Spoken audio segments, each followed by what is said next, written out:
আসসালামু আলাইকুম। আজকে আমি আপনাদেরকে দেখাবো বাচ্চার অ্যাডিনয়েড এক্স-রেতে কেমন দেখা যায় সেটি আজকে আপনাদেরকে দেখাবো। এটা হচ্ছে একটা অ্যাডিনয়েডের এক্স-রে। এই এক্স-রেটির একটি বিশেষ নাম আছে। সেটি হচ্ছে এক্স-রে ন্যাসোফ্যারিংস ল্যাটেরাল ভিউ। নাক এবং নাকের পিছনের অংশটিকে সাধারণত ন্যাসোফ্যারিংস বলা হয়। নাকের পিছনে যে অংশটি সেটিকে ন্যাসোফ্যারিংস বলা হয়। অর্থাৎ এই ন্যাসোফ্যারিংসের এক্স-রেটি বডির যে কোনো এক পাশ থেকে করা হয়। আমরা যদি এই এক্স-রেটি খেয়াল করি, এক্স-রেতে হচ্ছে যা কিছু কালো তা হচ্ছে বাতাস। যেমন ডান পাশে বাম পাশে অর্থাৎ বডির বাইরে বাতাস, এই অংশগুলো কালো। তারপরে আমরা দেখতে পাচ্ছি যে আমরা যদি এক্স-রে খেয়াল করি, এটা হচ্ছে এই রোগীর নাক, এই বাচ্চাটির নাক।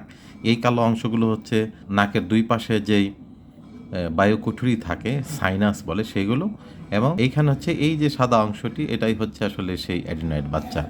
তো এই এক্স-রেটি ভালো করে খেয়াল করলে আমরা দেখতে পাবো বাইরে থেকে বাতাসটা এইভাবে ঢুকে বায়ুকুঠুরিতে ঘুরতে থাকে সাইনাস দিয়ে, এরপর এদিক থেকে নামতে থাকে নাকের পিছন দিয়ে, নামতে নামতে সেটি হচ্ছে ফুসফুসে চলে যায়।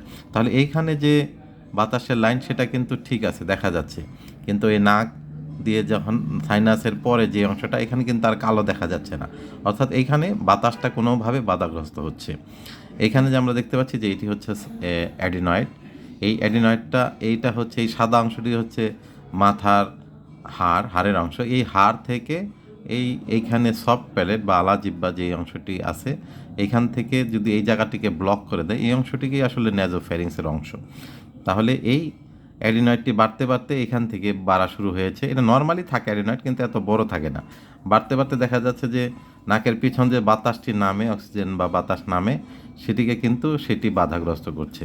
তাহলে এই বাচ্চা কি ধরনের সিমটম দেবে? এই বাচ্চাটির কিন্তু সমস্যা থাকবে যে রাতে ঠিকমতো শ্বাস নিতে পারবে না, হাঁ করে ঘুমাবে, বাচ্চার দম বন্ধ হয়ে যাবে, এরকম একটা ভাব তৈরি হবে। সুতরাং এই ধরনের একটা এক্স-রে দেখে, খুব সাধারণ একটি পরীক্ষা, এটি দিয়ে আমরা যে অ্যাডিনয়েড আছে বাচ্চার, সেই রোগটা কিন্তু সহজেই নির্ণয় করতে পারি। পরীক্ষাটি তেমন দামি নয়, এক্স-রে খুব সাধারণ একটি পরীক্ষা। যদি কোনো বাচ্চা এসে আমাদেরকে বলে যে বাচ্চা রাতে নাক ডাকে, হাঁ করে ঘুমায়, তাহলে তাদেরকে আমরা এই এক্স-রে ন্যাসোফ্যারিংস ল্যাটেরাল ভিউ করাই, এবং সেখানে আমরা এই ধরনের একটি চিত্র দেখতে পাই।